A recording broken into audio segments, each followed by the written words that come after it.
I woke at 3 in the morning. My first thought was, how am I going to kill myself?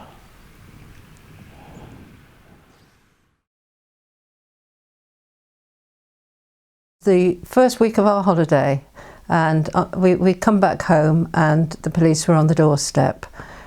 They took me into the house and I was charged with 13 counts of sexual assault against a member of my congregation. I was devastated when they took Roy off. I didn't know what to do, and I was on my own for about 24 hours before he came back home again.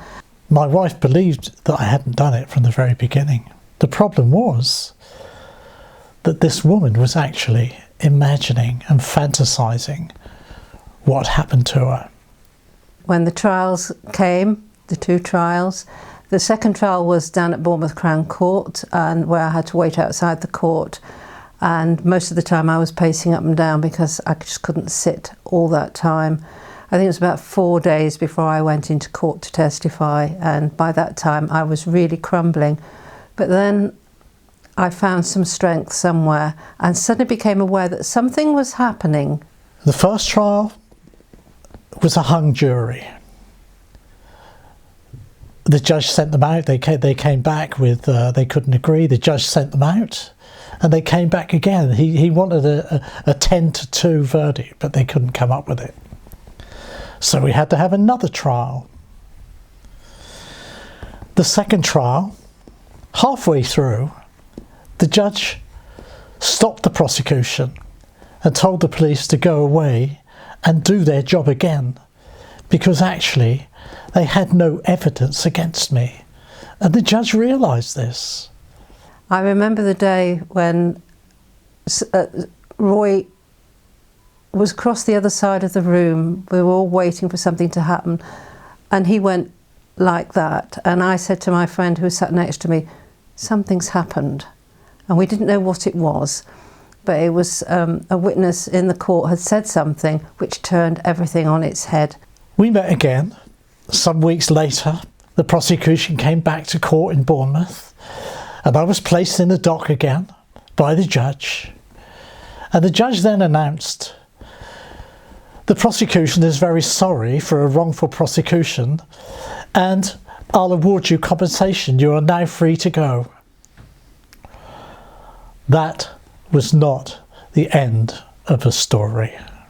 That was the beginning of the very long way back to relative normality. Go away, relive your life, pick up where you left off.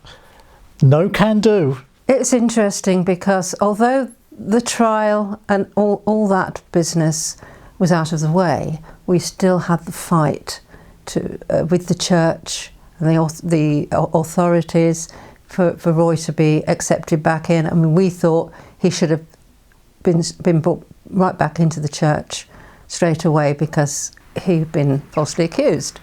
The church for whom I worked had withdrawn my permission to act as a priest because of the stress of going through this 16 months of trial, of being accused, of being in the press, of having a notice in my little village where I live, outside the garage saying sex attacker, accusing me of a crime I hadn't committed, resulted in me becoming very ill, physically and mentally.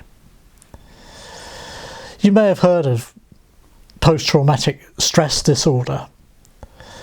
It's a mental and psychological and emotional condition in which you lose the ability to concentrate, to think, to communicate with people, to sleep, even to walk. It also lowers your immune system, and my immune system was so lowered that I began to suffer from pneumonia, which developed into sepsis. I spent 15 days in hospital. I was visited by the bishop, which was rather nice. I've never been visited by a bishop before, and was near to death. It was then discovered that because of my lowered immune system, I'd become a victim again, but this time of multiple myeloma, which is a terminal cancer. Can liars kill? Sticks and stones will break my bones, but liars will never hurt me? That's not true. Liars can and do kill people. People like you and me.